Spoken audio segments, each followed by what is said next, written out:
All right, so thank you, Martin, for the introduction.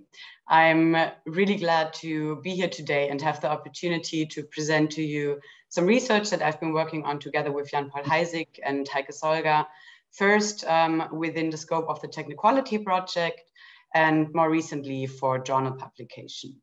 So while we have slightly adapted the title, the outline still holds, and without further ado, I'll get started sharing some of our latest insights on the training disadvantage of less educated workers and the role of job allocation in international comparison.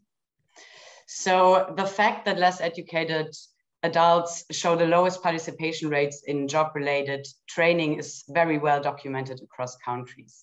As job-related training is and should be considered a job perk, this training disadvantage of less educated adults might further amplify their already poor labor market prospects in terms of earnings, job security, and career development, and possibly even more so with the digital transformation of work.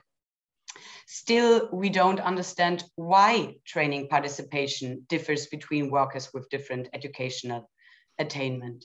Is it due to the characteristics of these workers, such as their skills or their motivation to learn, or is it because they are in workplaces that do not offer opportunities for training and skills enhancement?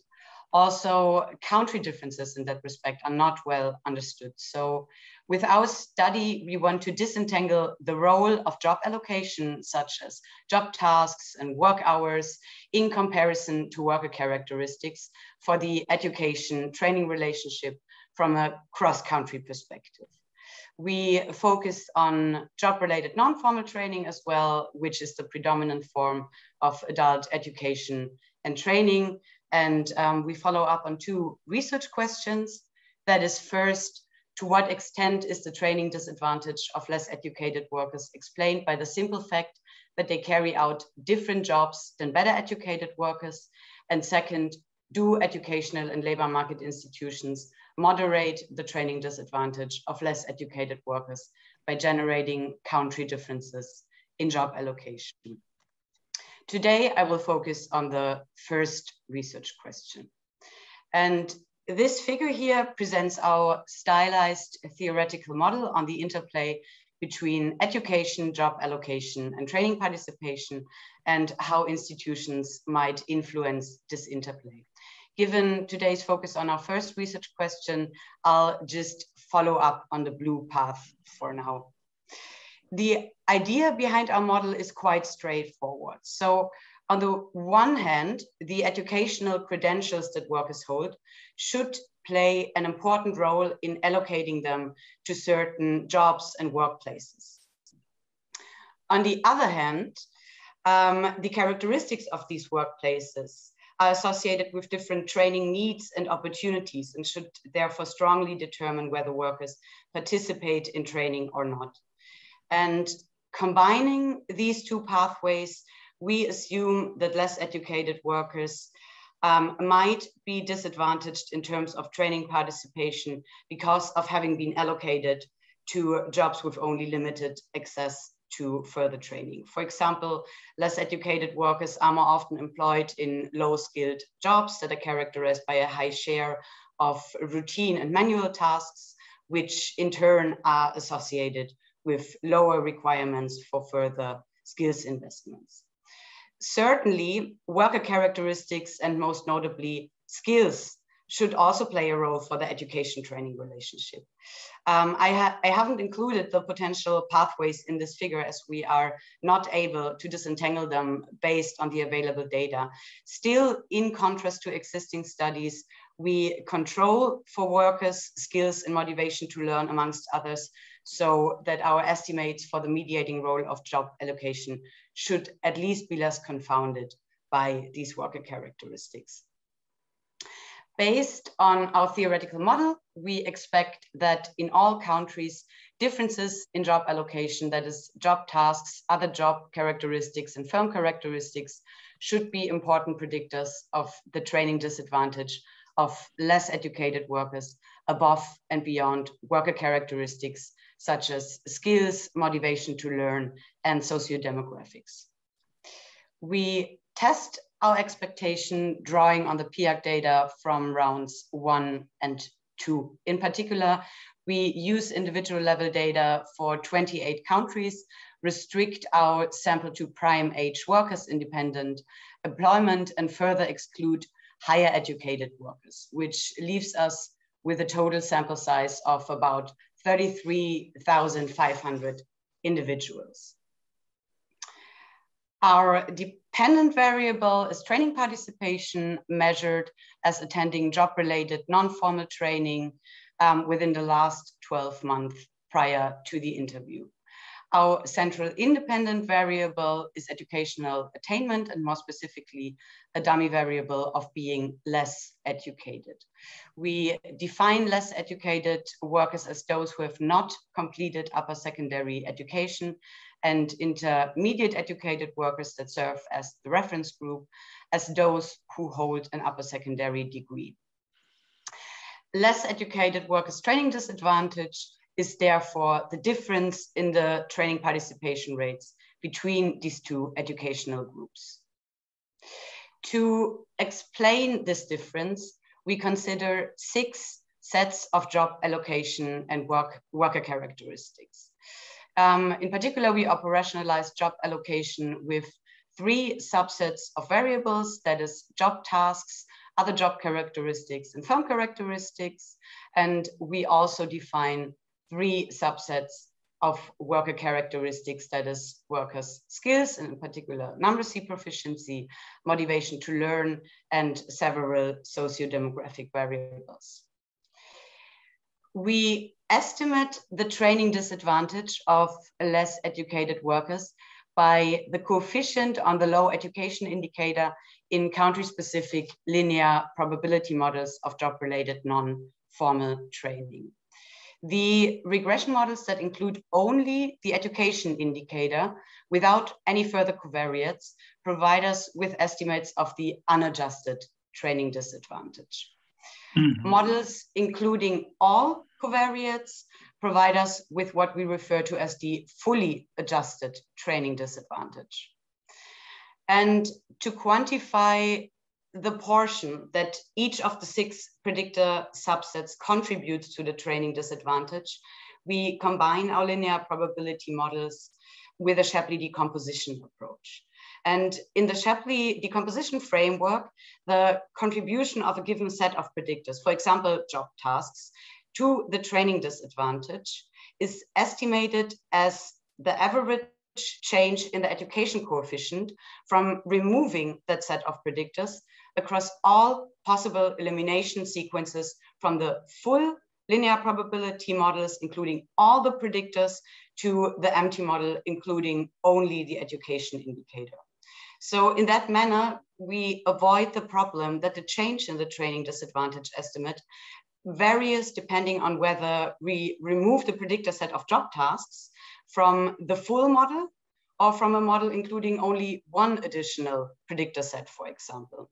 And altogether, there are 720 elimination sequences that we account for. So this figure here illustrates the unadjusted training disadvantage of less educated workers in the 28 countries of study.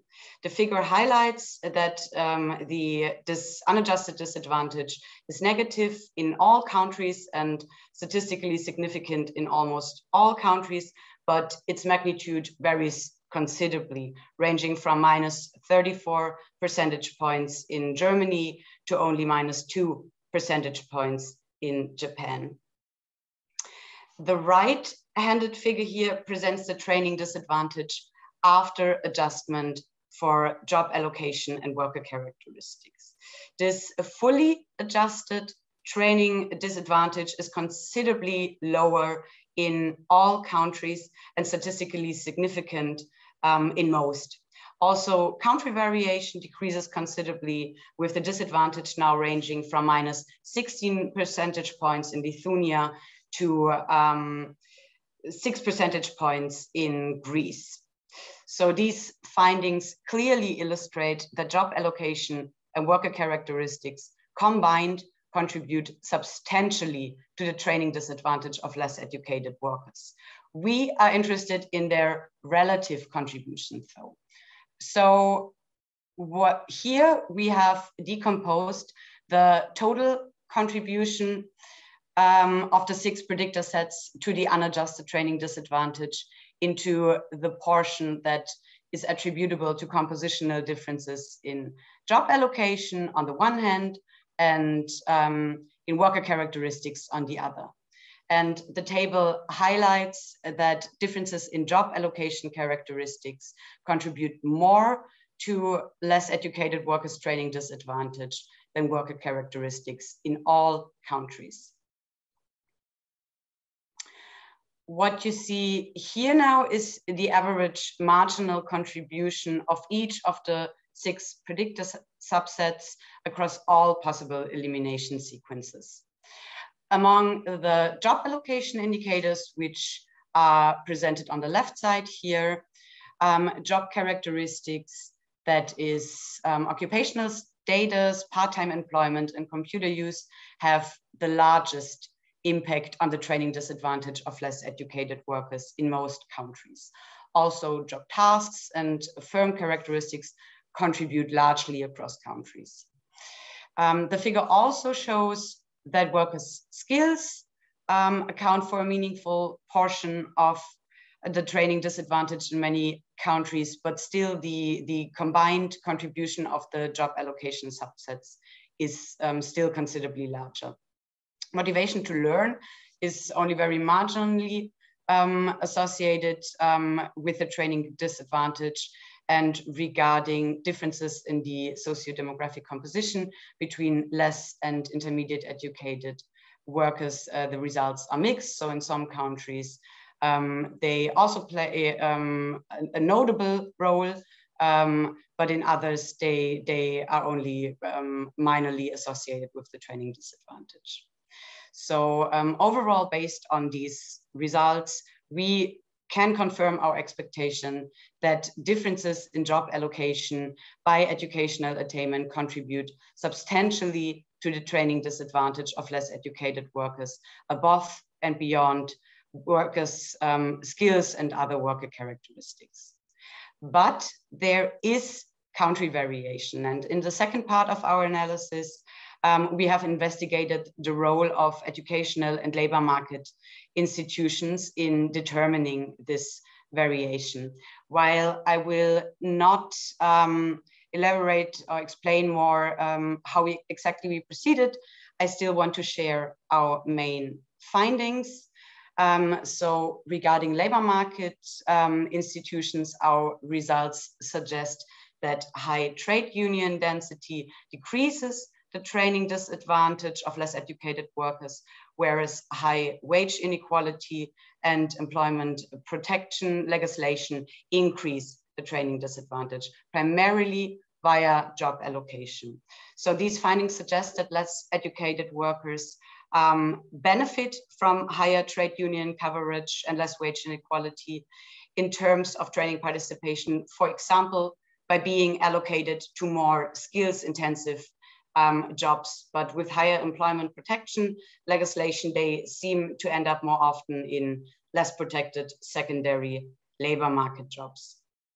Concerning educational institutions, high segregation in secondary education and high vocational orientation of upper secondary education increase the training disadvantage of less educated workers, also primarily via job allocation, whereas only the extent of countries' skills transparency of educational certificates appears to be a moderating institutional feature for the role of workers' skills.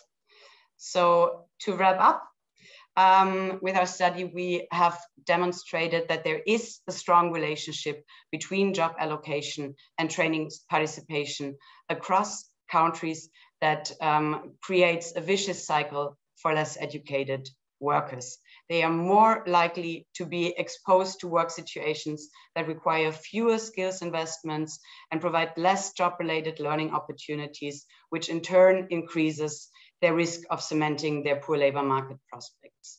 So policies aimed at increasing less educated workers' training integration should focus probably most really on their workplace conditions, including their access to more skill enhancing jobs.